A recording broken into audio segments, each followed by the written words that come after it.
Hadirin ikhwan wa akhwat kaum muslimin wal muslimat hadanallahu wa iyyakum ajma'in. Manakib kali ini kita berada di berbagai macam event. Ada banyak event dalamnya. Tadi sudah diuraikan oleh pembawa acara. Nah, intinya adalah kita tasyakur, mengucap rasa syukur alhamdulillahirabbil alamin bisa berkesempatan untuk belajar berkontribusi dalam rangka miladnya Pondok Pesantren Suryalaya yang ke-116 itu. Ini bukan usia yang sebentar, juga bukan di perjalanan yang sebentar atau perjalanan yang pendek. Banyak masa, banyak pengalaman, banyak ujian, banyak rintangan, banyak juga cerita sejarah dari Pondok Pesantren Suryalaya yang sudah sampai detik ini kita rasakan. Oleh karenanya dalam rangka bukti bakti kita kepada Guru Agung Pengarah Sahabat, sekaligus kita juga haul beliau agar senantiasa ditetapkan, dikukuhkan kolbu kita bersama dengan beliau. Dan aplikasinya kita bisa terus berkontribusi, terus bisa menciptakan, berinovasi, meniti jalan menuju ridho dan maghfirahnya Allah Subhanahu wa Ta'ala di bawah bimbingan beliau Guru Agung Pengarah Sahabat. Oleh karenanya, karena waktu yang tidak begitu lama, singkat, kurang lebih paling sekitar 45 menitan, karena memang duhur sekarang kurang jam 12.03 menit, 11.57 atau 53. Jadi saya mohon kerjasamanya, sama-sama jangan pernah melepaskan connecting kolbu kepada Guru Agung Pengarah Sahabat, karena majelisnya beliau ini bukan sekadar majelis khidmat ilmiah amaliyah saja, tetapi di dalamnya juga ada majelis muraqabah muhasabah. Pertama, kita belajar untuk mendekat kepada yang sudah dekat, belajar meleburkan diri kepada yang sudah meleburkan diri kepada Allah, belajar untuk bisa sama-sama mencapai ridho dan maghfirah Allah, yang tentunya mulai berangkat dari bagaimana kita bermuhasabah dalam kehidupan kita. Dalam rangka bermuhasabah, poin yang pertama yang ingin saya sampaikan, insya Allah hanya ada sampai 3 poin saja. Poin yang pertama, Allah berfirman di dalam Al-Quran, ya ayyuhalladzina amanu taqullaha wa tanzur nafsun ma qaddamat lighad wa taqullaha innallaha khabirun bima ta'malun. Di situ Allah menetapkan kita sebagai makhluk yang dipilih, yaitu manusia golongan yang mempercayai Allah. Orang yang mempercayai Allah itu adalah orang yang punya kriteria iman. Orangnya disebut mukmin. Kriterianya tadi oleh Ustaz Danur dibaca ya. Orang yang beriman itu atau orang yang mempercayai Allah itu kriterianya tasdiqun bil qalbi wa qauluhu bil lisani wa amalu bil arkani. Ketetapan dalam kalbunya kepada yang hak, tidak boleh ada yang lain.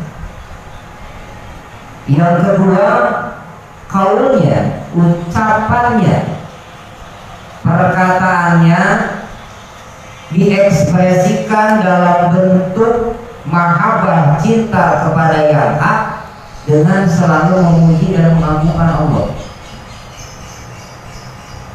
Yang ketiga, wa amal bil arkan, diaplikasikan dalam perilaku, tindak laku, perbuatan.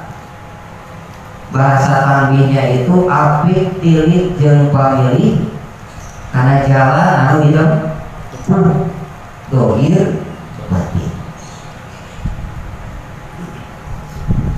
Jadi orang yang mempercayai Allah itu harus punya ketetapan qalbu, ajeng pancet kuat teguh dalam qalbunya itu, ya. Tidak mudah terkontaminasi dengan perkara yang selain Allah. Ini tidak akan bisa kita lakukan tanpa adanya media penunjang, tanpa adanya instrumen di dalam qalbu itu sendiri supaya bisa tetap qalbunya. Bahkan bagi Rasul Muhammad SAW, beliau pernah berpesan kepada Abu Dar Al-Ghifari. Kata beliau bagi Rasul, wahai Abu Dar, tetapkan qalbumu kepada Allah, perbaharui imanmu kepada yang kamu yakini, yang kamu percayai. Karena itu akan menjadi fasilitas untuk kamu kelak akan menghadapi perjalanan yang mana akan kamu hadapi di depan itu sebuah gunung yang tinggi dan terjal.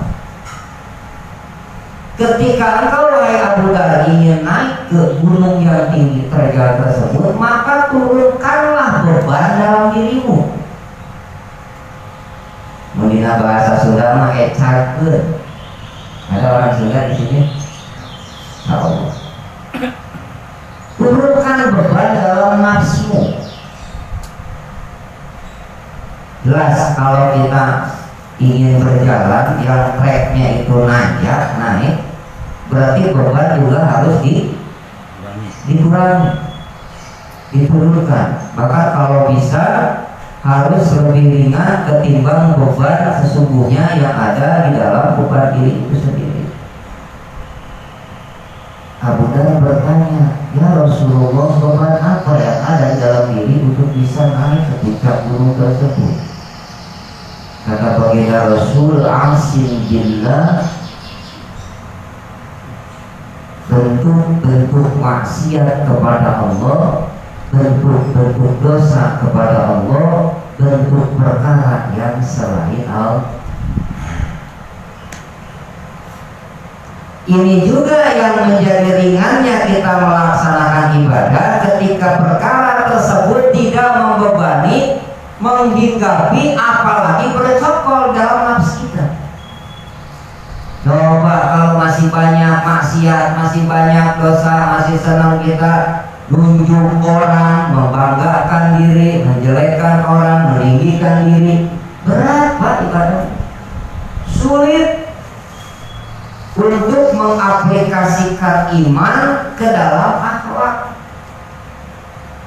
Karena iman itu kriterianya tadi yang tiga tadi itu, tasdik, qaul, amal, dan ketiga-tiganya ini harus bersinergi. Pula manusia diciptakan oleh Allah, yang pertama disebut oleh Allah, khalaqnal insana fi ahsani. Yang pertama disebut itu adalah insan fi ahsani takwim. Insan ruh manusia itu paling sempurna, paling cakep, paling baik. Gak ada lagi yang paling sempurna, yang paling cakep, yang paling baik. Hanya manusia, ruh yang bakal dijadikan oleh Allah sebagai manusia. Maka oleh Allah Subhanahu wa Ta'ala itu ruh diuji kelayakannya. Benarkah dia tetap dalam pendiriannya, dalam kesaksiannya ketika di alamul arwah pada saat ada MOU antara Allah sebagai Khalik dan ruh yang bakal jadi manusia sebagai makhluk ketika itu, yang ditanya oleh Allah tentang sebuah pertanyaan, alastu birabbikum. Arwah menjawab, bala sahidna. Itu diuji oleh Allah, benar nih. Maka oleh Allah Subhanahu wa ta'ala, tsumma radadnahu asfala safilin. Nanti Allah masuk ke dalam dua manfaat tadi. Karena si Abdul Qadir tidak bisa sampai di wilayah itu kalau tidak ada proses. Semuanya itu baik. Tuhan Syekh Abdul Qadir jalan kata Sulaiman Nurani, kalau kata bahasa Betawinya enggak ujuk-ujuk. Jadi sampai Sultanul Aulia wa Imamil Ulama Qutbur Rabban wa Ghausis Somadan. Enggak ujuk-ujuk. Kita lihat ayahandanya Abi Soleh Musa Janaki, begitu luar biasa kesolehannya, dan beliau juga adalah wali Allah. Perkara yang tidak bisa beliau tinggalkan yang sangat dijaga adalah perkara-perkara subhat yang tidak jelas. Salah satu ceritanya masalah apel yang beliau makan ketika beliau sedang memarah. Lagi jalan jauh nih, capek, tiba-tiba melihat apel ke bawah air. Wow, namanya jauh, capek, lapar, melihat makanan. Nah, udah langsung aja diambil dimakan. Begitu selesai makan dia baru ingat, di apel nggak ujung-ujung ada, pasti ada yang menanamnya. Ditelusuri itu air yang bawa apel sampai tempat di mana apel itu ditanam dan dipertemukan dengan pemilik kebun, dan ternyata pemilik kebun itu juga punya anak yang solehah satu-satunya, dan yang menjadi ayahanda ibunda Syekh Abdul Qadir, ayahanda Syekh Abdul Qadir Abi Soleh Musa Janaki melahirkan beliau putranya Syekh Abdul Qadir. Dari situ singkat cerita banyak kali kisah-kisah sampai beliau di usia belia 18 tahun sudah dibuka oleh Allah mendengarkan bahasa unta, seperti halnya sinyal yang dia terima manusia berbicara bukan unta ngomong kayak manusia, tetapi sinyal yang beliau tangkap adalah pahamnya bahasa manusia. Sampai begitu perjalanan pun kita manusia. Ini kan kita katanya sedang belajar berkhidmat. Kita kan pengen nih dicatat nama kita sebagai murid beliau di dalam buku besar yang tadi dititipkan oleh Allah kepada Tuhan Syekh. Benar nggak? Benar nggak? Mau nggak? Pingin apa pingin? Nah, nggak ada pilihan lagi ya, pingin dua-duanya. Maka prosesnya yang pertama, bentuk hakikat iman di dalam diri. Tetapkan kalbu kepada yang hak, tidak boleh ada yang lain. Ini tidak akan bisa kita lakukan tanpa adanya media, tanpa adanya instrumen. Bersyukur kita kepada Allah, Pak, mohon maaf, ini menurut saya bahwa nama kita sebenarnya sudah dicatat di dalam buku besarnya Tuan Syekh Abdul Qadir sebagai murid beliau. Di mana? Di lauhul mahfuz. Buktinya apa? Nih Bapak Ibu udah ada di majelisnya. Karena di lauhul mahfuz itu adalah alam di mana Allah simpan semua database yang namanya manusia, dari mulai pertama kali dia diciptakan secara rohani, terus diturunkan oleh Allah ditempatkan di dalam jasad, terus dia berjalan dalam kehidupan duniawianya, siapa namanya, siapa kedua orang tuanya, bagaimana proses perjalanannya, susah, senang, pahit, getirnya, manisnya, bahagianya, sedihnya, semua ada di lauhul mahfuz. Dan yang terpenting adalah di situ dicatat nama kita.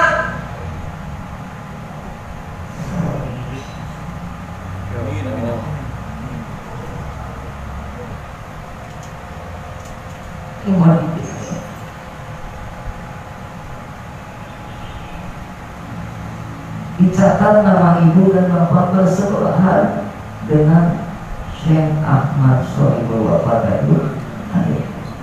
Sok maknanya Pak. Dari awal saya sampaikan, ngaji di dalam majelis amal yang ilmiah Hanafi itu bukan hanya sekedar menangkap dengan kawasan keilmuan dan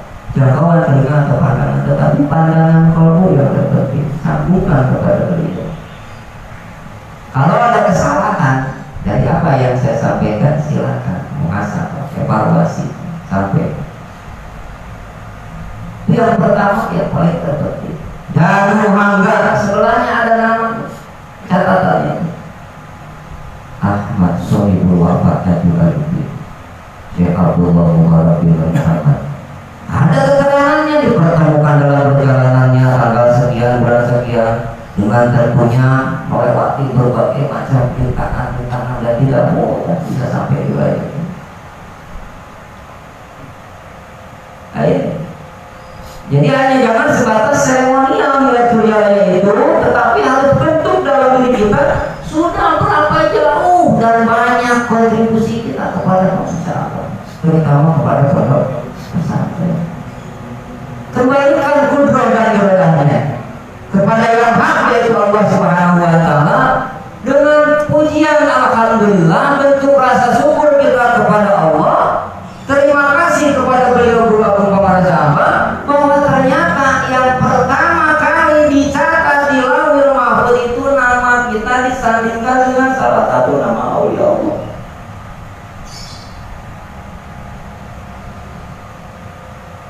Mungkin kalau di situ tidak ada catatan nama kita disandingkan dengan beliau, mungkin kita tidak akan ada di majelis beliau. Dan ceritanya juga pasti beda alur ceritanya. Wallahu a'lam. Makanya yang kedua kata Allah di poin pertama ini, setelah iman dikhususkan golongan kita menjadi orang yang tasdik ulama. Tasdikun bil qalbi, ketetapan dalam kalbu perlu media ini, Pak. Nah ini bagaimana orang bisa tasdik kalau belum dapat ini? Bagaimana orang bisa punya pembenaran dalam ibadahnya, dalam takbiratul ihramnya, dalam bacaan Fatihahnya, kalau tidak ada instrumen, tidak ada media dalam kalbunya, seperti halnya terpautnya, tersambungnya kalbu kepada siapa yang memiliki segala-galanya, maka bagaimana dia bisa menetapkan kalbu kepada yang hak? Kalau belum ada ini,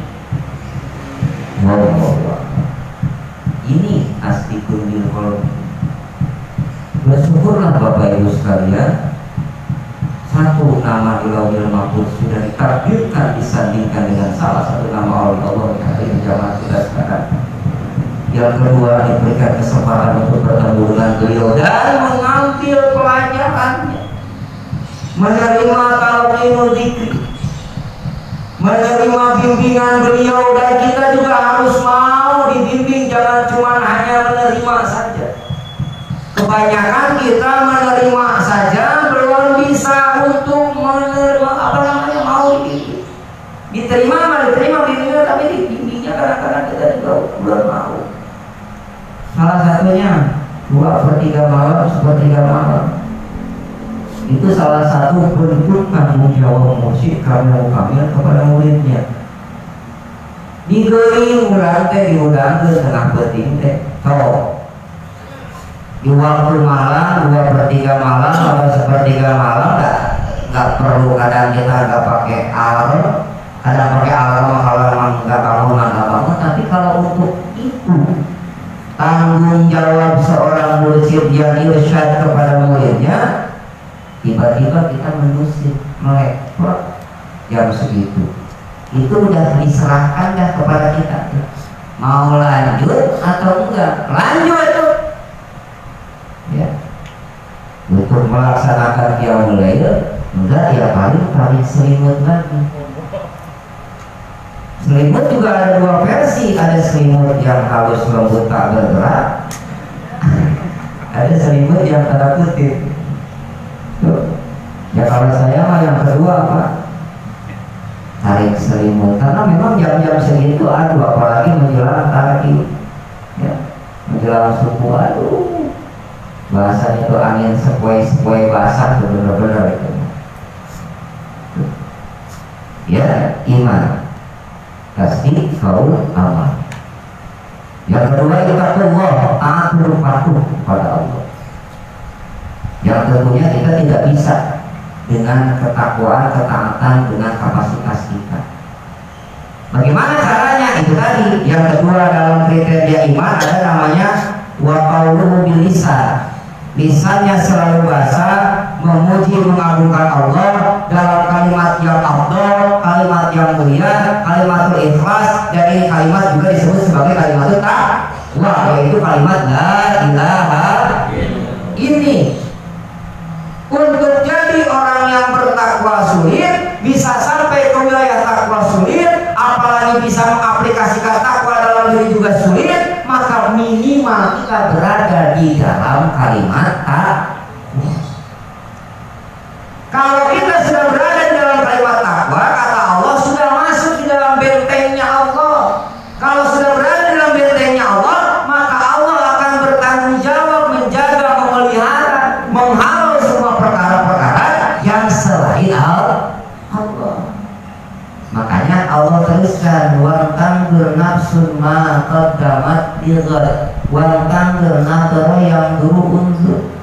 Perhatikan, lihat, jaga, pelihara nafsmu. Nafsu itu ada diri kita sendiri. Yang pernah saya terima, pernah saya simak, pernah saya dengar bahasan dari Kang Jihad juga, dari mulai amarah sampai dengan kamilah itu diolah, Pak. Kang Jihad menyebutkan dari mulai awal amarah sampai dengan kamilah itu harus benar-benar diproseskan, ditingkatkan, di waltanzur nafs ma qaddamat lighad. Harus benar-benar tiap-tiap kali kita beramal, tiap-tiap kali kita berkhidmat, tiap-tiap kali kita mengumandangkan kalimat la ilaha illallah, naik level lah. Jangan hayo jadi amal, naik lawama, naik muhimah, naik mutmainnah, naik mardiyah, radiyah, sampai di wilayah kami. Nah, kalau sudah di wilayah kami lah, itulah Syekh Abdul Qadir yang tadi dalam Al-Qur'an 30 udah lebur dengan Allah, udah gak ada lagi dirinya, yang ada hanya. Jadi yang berucap ketika itu bukan posisi beliau sebagai makhluk, tetapi leburnya beliau kepada Allah. Jadi yang diucapkan, yang dikeluarkan itu adalah ucapan Allah, bukan Syekh Abdul Qadir. Orang yang nggak paham nyangkanya Abdul Qadir sombong benar, Nabi Muhammad lewat. Bayangin, manusia ada bulunya, malaikat ada bulunya, jin, aku bulu, semuanya loh. Masya Allah. Itu kalau tidak dibentuk dari awalnya, tidak dibahas, tidak dinaikkan level nafsunya, dari mulai lawama, dari mulai amarah sampai dengan kamilah, itu dia tidak akan memahami sampai di wilayah itu.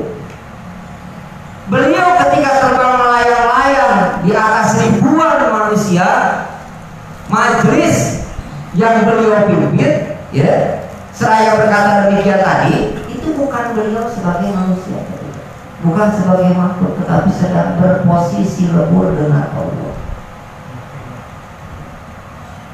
Nah, yang kedua, ketika beliau menyampaikan tentang tanggung jawabnya, buku tulis, buku yang dititipkan oleh Allah, seluas pandangan mata yang ditujukan untuk ditulis nama-nama murid-muridnya, yang alhamdulillah kita sudah ada catatan di situ, tinggal bagaimana kita mempertahankannya. Permasalahannya itu catatan tulisannya pakai spidol permanen apa enggak, itu aja. Jadi hapus komennya.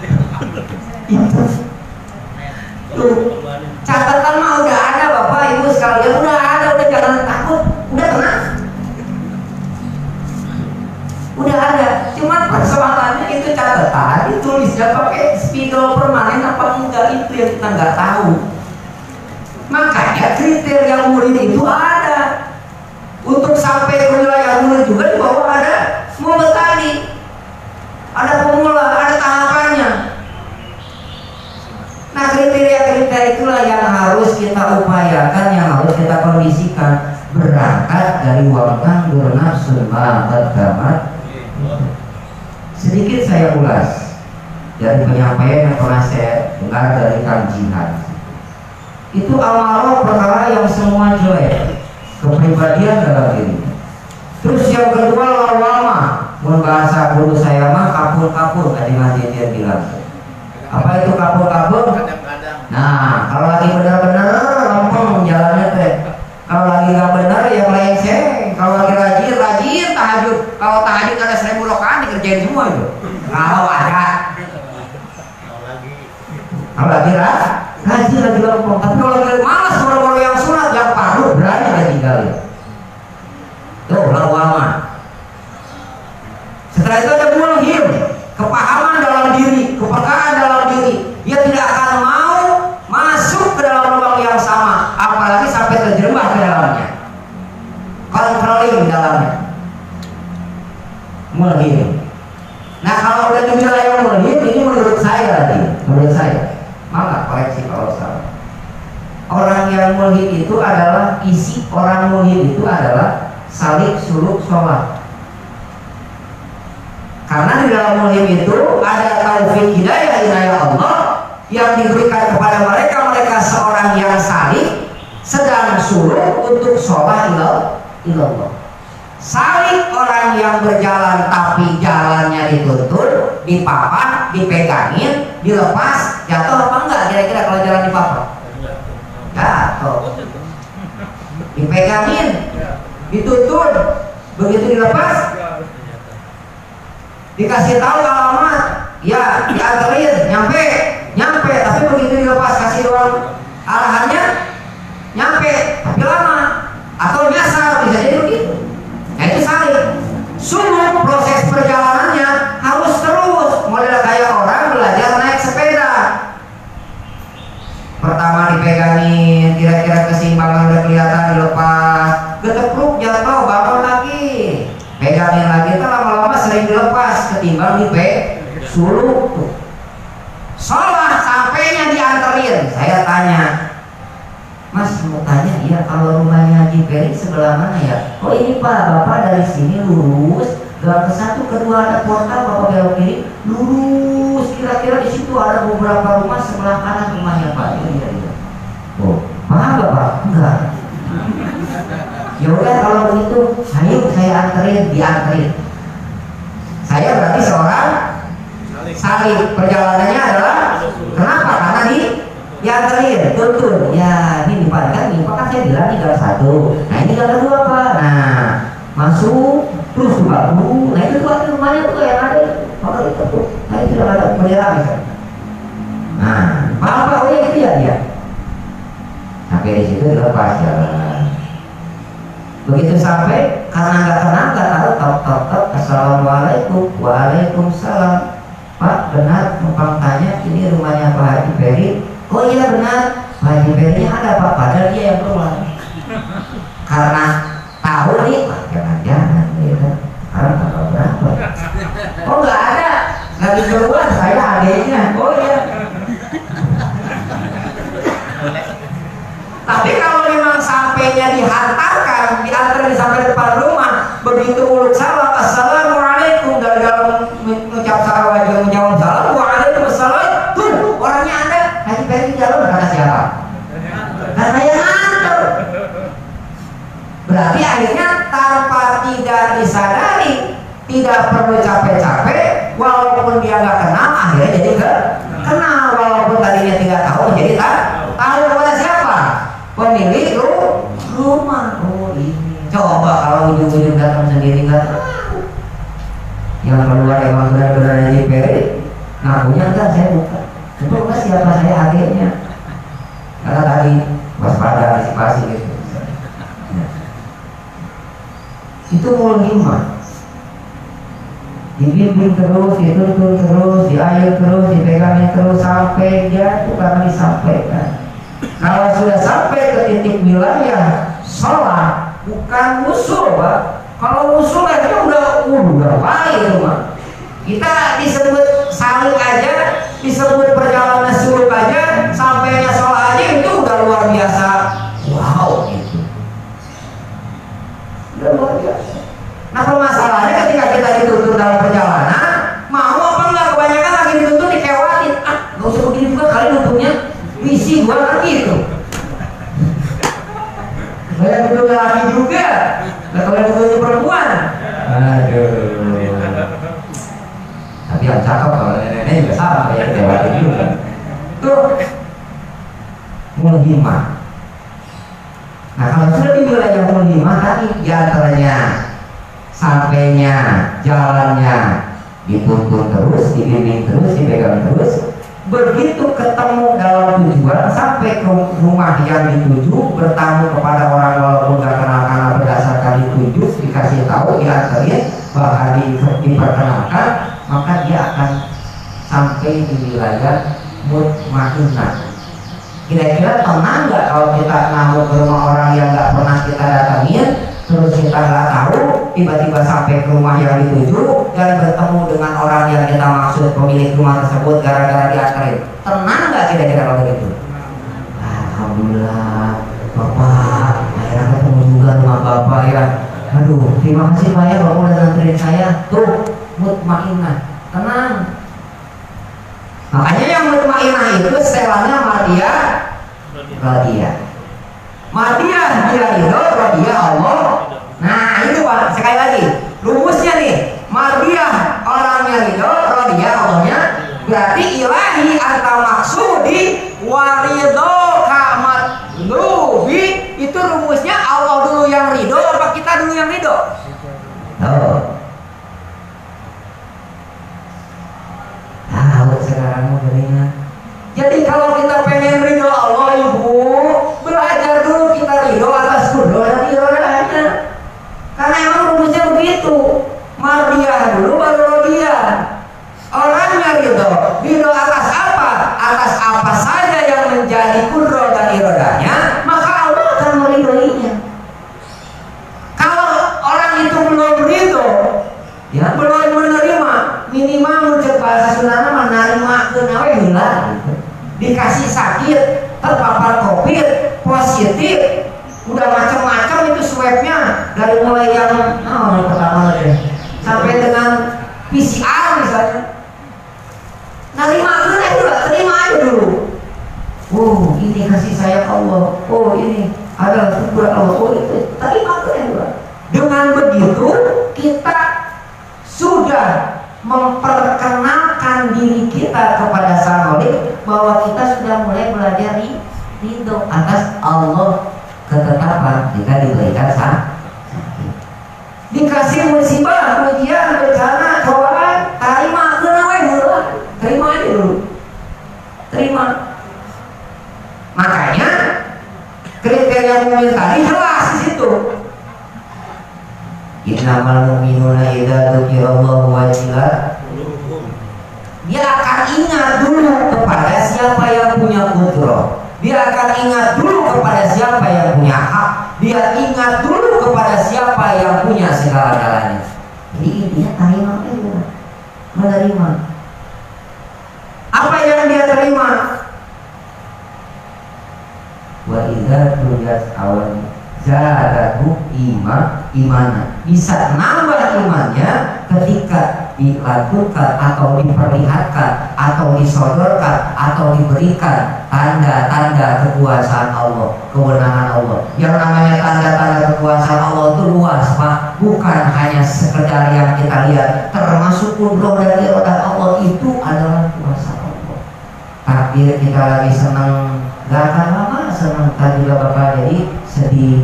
Yang lagi sedih juga gak akan lama, tadi juga Bapak jadi senang. Begitu terus, begitu. Nah setelah kita berupaya untuk mardiyah, maka dengan sendirinya radiyah. Pada hadis kursi kita disebut bahwa aku ini tergantung daripada prasangka. Tuh,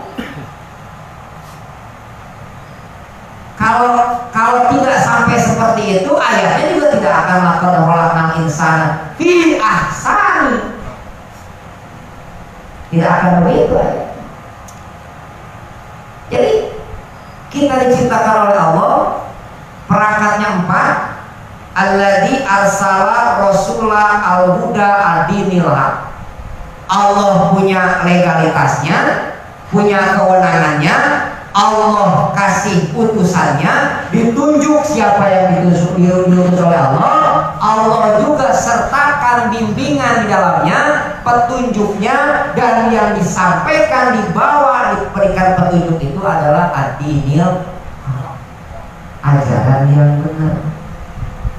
Makanya di dalam surat An-Nasr juz amma yang kita sering baca pada saat tawasul itu udah benar-benar perangkat yang jitu untuk menghadapi semua persoalan.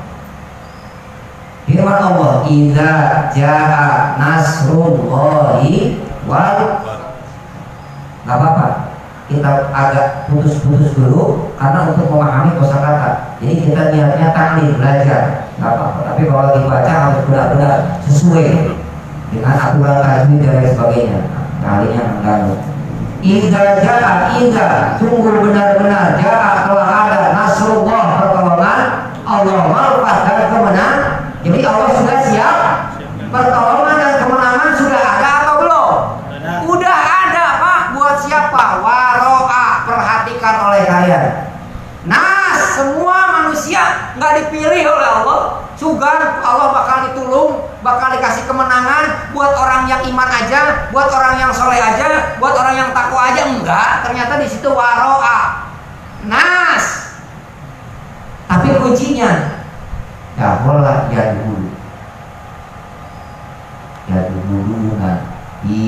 idinillahi af, balik marane ke ajaran kurang anu sabenerna. Kembalilah kalian kepada tuntunan bimbingan ajaran agama Allah yang benar. Dalam tuntunan bimbingan ajaran agama Allah yang disebut din itu punya rukun, Pak, yang disebut arkanu din. Rukun di dalam agama itu ada 3 perangkatnya: Islam, iman. Sudahkah Bapak Ibu dapatkan itu? Alhamdulillah. Tuh kuncinya itu dulu pegang.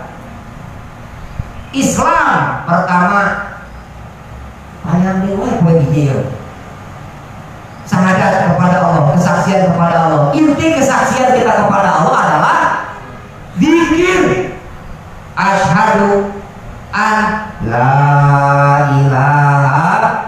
Dan asyhadu an itu bahasa aslinya tuh adalah saya mengucap, saya berikat, saya nyebut bahwasanya atau sesungguhnya tidak ada lagi Tuhan selain. Jadi poin pertama dalam rukun Islam itu adalah zikir, kesaksian kepada Allah dengan kita memuji Allah, dengan kita mentiadakan perkara yang selain Allah dalam hidup. Yang kedua kepada Rasulnya, innallaha wa malaikatahu yusholluna 'alan ya ayyuhalladzina amanu shollu 'alaihi wa sallimu. Kita ajaran bangsa agama tidak dikira sholawatnya banyak, istighfar lagi sesuai dengan surat yang akan saya tuliskan nanti. Setelah warwaitan saya dulu nabi dinilai apa aja apa di situ? Fasabbih bihamdi rabbika wastaghfir. Tuh. Pada pengen selamat enggak? Pada pengen dapat pertolongan Allah enggak? Pada pengen dapat kemenangan dari Allah enggak? Cek Allah fasabbih bihamdi rabbika wastaghfir. Maka bertasbihlah kalian kepada Allah sebagai Rabbmu dan memohon ampunlah kalian kepada Allah, beristighfarlah kepada Allah. Tasbih bacaannya gimana, Pak? Subhanallah, artinya Maha Suci Allah, berarti memuji Allah atas sifat Allah. Sifat Allah emang hanya Maha Suci saja? Tidak. Al-Ghafur, Ar-Rahim, Ar-Rahman dan lain sebagainya. Terus yang tadi wastaghfir dan memohon ampun, beristighfar kepada Allah. Baca istighfarnya gimana, Pak? Astagfirullahaladzim, kan begini ya. Nah sekarang kalau kita lihat dari kriteria yang Allah kasih bocoran dalam surat tersebut, istighfarnya harus pakai istighfar yang berbobot, yaitu istighfar yang disertai dengan sifat Allah. Makanya di kita Allah dikasih tahu di sifat yang astagfirullahaladzim. Subhanallah. Ya Allah, aku mohon ampun kepada sifat-Mu yang maha pengampun dan maha penyayang. Sulit bagi Allah kalau menurut akal kita menolak daripada permohonan ampun kita kepada Allah. Diijabah, diampuni dosa kita oleh Allah karena kita memohon ampunnya kepada Allah sesuai dengan kriteria yang Allah miliki dan yang Allah janjikan kepada kita. Janji Allah bakal meleset apa tepat? Allah takkan pernah ingkar janji, Pak. Allah selalu tepat janji kecuali usbul. Sering banyak mengubah janji. Istilah istri saya, ayah mah sering PKP. Astagfirullahaladzim. Ya Allah, aku mohon ampun kepadamu atas sifat-Mu yang maha pengampun lagi maha penyayang. Akal kalau ditanya, kira-kira kalau kita minta ampun kepada Allah, muncul bahasa Sunda aku ngolok. Nah, ngolok apa sih ngolok? Hah? Ngolok. Tuh ini, merayu.